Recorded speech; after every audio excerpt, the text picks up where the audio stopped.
Mengejutkan, MUI usulkan Habib Rizik jadi penasehat istana. Kalau Habib Rizik tadi pidato berbeda dengan kemauan pemerintah, tolong diundang ke istana, ajak berdialog.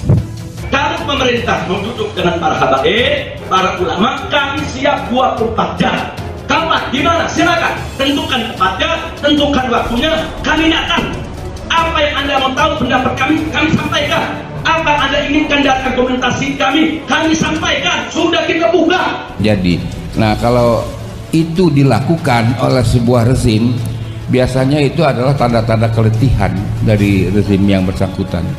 Alhamdulillah luar biasa sehat, seger, buger, yang luar biasa kita melihat semuanya pasti membicarakan wajah Habib Rizik yang luar biasa bersinar. Allah kasih nur yang begitu luar biasa kepada Habib Rizik. Saya mengerti ini sangat berat buat Habib Rizik, ya, seberat apa yang dialami oleh tokoh-tokoh pejuang Islam masa yang lalu ya.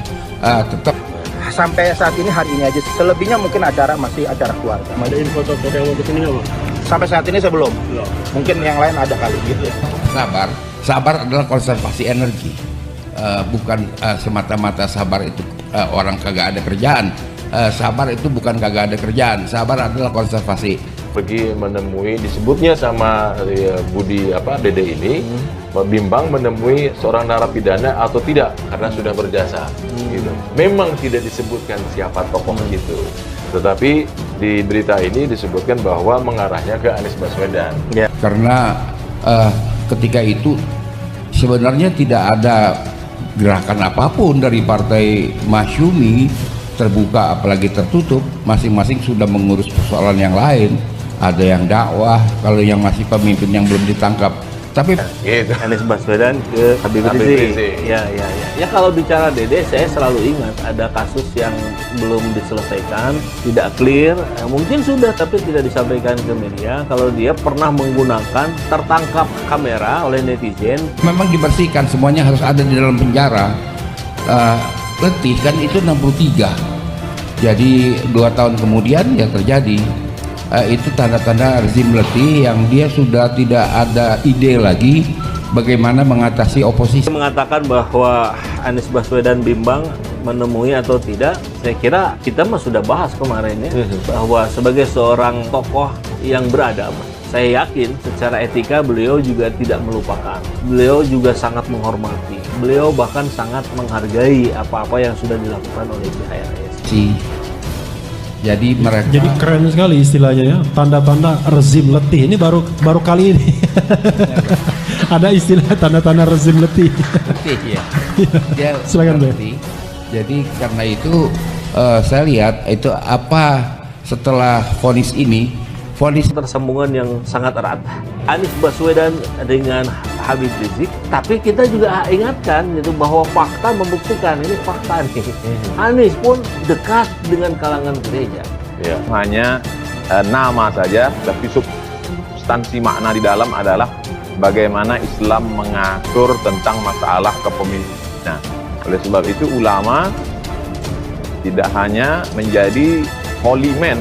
Kemudian secara terang-terangan mendeklarasikan bahwa Ustadz mendukung pasangan Prabowo Sandiaga Uno di Pilkada DKI, pasangan Anies Sandiaga Uno. Alasannya kenapa Pak? Karena kan bisa memecah belah umat, karena Ustadz ini kan milik semua umat Islam gitu ya. Sementara kita tahu di sebelah pasangan yang lain kan juga umat Islam banyak juga. Kita tidak pernah ganggu bule-bule yang datang ke Riau. Mereka ingin melihat Siak Sri Indrapura, kerajaannya, manuskripnya. Kita hormati mereka sebagai manusia. Namanya ukhuwah insaniyah. Saudara sama-sama satu jenis manusia.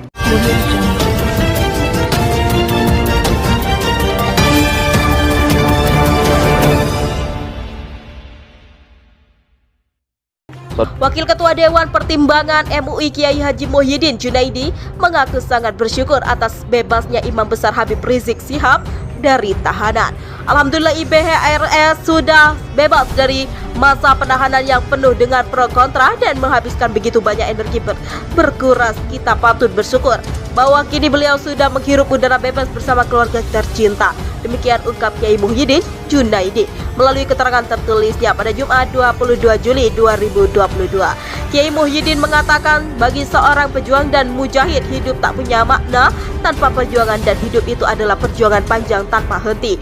Penahanan di penjara, kata Kiai Muhyiddin, adalah momentum untuk mawas diri, bertafakur, beristirahat, serta memperkuat imunitas diri agar lebih solid dan istiqomah dalam berjuang menegakkan kebenaran dan keadilan. Di dunia ini, kata Dewan Penasihat JATTI itu, banyak pemimpin yang terpaksa meringkuk di penjara sebagai konsekuensi dari sikap tegas mereka menentang kezaliman dan menyuarakan kebenaran. Setelah bebas, ternyata mereka lebih bersemangat dan inovatif dalam berjuang serta berhasil menumbangkan rezim diktator yang telah menghalalkan semua cara demi mempertahankan kekuasaan. Demikian, kita bersyukur memiliki tokoh pejuang dakwah seperti HRS, demikian ungkapnya. Ketua Lembaga Hubungan dan Kerjasama Internasional PP Muhammadiyah ini mengaku salut Habib Rizik dengan mental baja, berhasil melewati masa sulit dan terjal serta mampu menyelesaikan jenjang pendidikan tertinggi S3 di penjara. Umat Islam Indonesia masih sangat merindukan para ulama pejuang yang istiqomah, demikian sambungnya. Kita dan Kiai Muhyiddin mengatakan stok ulama cerdik, pandai dan cendekiawan memang banyak, tapi mereka sering dengan mudah terpapar mental al-wahid, demikian, yakni terlalu cinta dunia yang takut kehilangan jabatan serta takut mati. Sementara itu, sikap prophetic leadership masih langka dimiliki oleh mereka agar mereka bukan ke bawah tapi ke atas bagaikan jenggot, demikian ungkapnya. Dengan bebasnya HRS, Kiai Muhyiddin berharap agar pemimpin markas syariah bertamburan itu tetap berada di garda terdepan dalam memimpin umat melawan berbagai untuk kezaliman. Semoga HRS tetap berada di garda terdepan memimpin gerakan moral umat melawan gerakan bentuk kezaliman, kemunafikan, oligarkisme dan Islamofobia yang didukung para oligarkis busuk, demikian pungkasnya. Engkau tetaplah mulia di luar ataupun di dalam penjara, sebab engkau memang adalah orang mulia, anak dari orang mulia dan keturunan makhluk yang sangat mulia. Engkau tetap akan terus mulia sebab engkau menempuh jalan kemuliaan yang diwariskan oleh para pendahulumu, sungguh kami mengingatkanmu berada di luar penjara untuk membersamai kami, menyirami kami saat kami layu dalam berjuang. Sungguh kami tahu bahwa penjara tak akan pernah bisa menghentikan langkahmu, tak akan bisa menghalau nuranimu, tak akan bisa membungkam suaramu. Kami tetap akan bersamamu, wahai imam baik, dalam kesunyian dan terang-terangan. Sebagian di antara kami dengan sanggup dan segenap keberanian sanggup berada melawan rezim zalim yang sekarang sedang engkau tentang. Namun sebagian di antara kami tetap bersamamu walau dalam diam dan sepi, tapi panjang sujud kami berlimang air mata. Kebaikan untuk kami berharap Allah memberikan kemenangan gemilang kepadamu.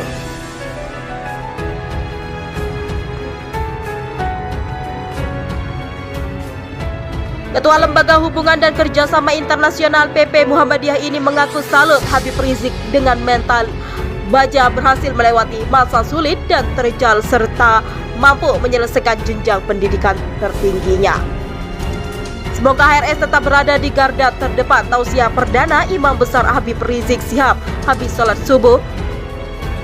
Dalam tausiah perdana di hadapan jamaah, Habib Rizik menyampaikan pesan yang sangat mendasar agar kita umat Islam hanya berharap dan bergantung kepada Allah. Habib Rizik menyampaikan kisah seorang tabi'in yang merupakan cucu dari Umar bin Khattab yang bernama Salim bin Abdullah bin Umar bin Khattab yang sedang ibadah di Masjid Haram. Saat itu datang Khalifah Sulaiman bin Abdul Malik. Singkat cerita, Khalifah menawarkan kepada Salim bin Abdullah untuk minta apa saja dari kebutuhan dunia dan akan dipenuhi.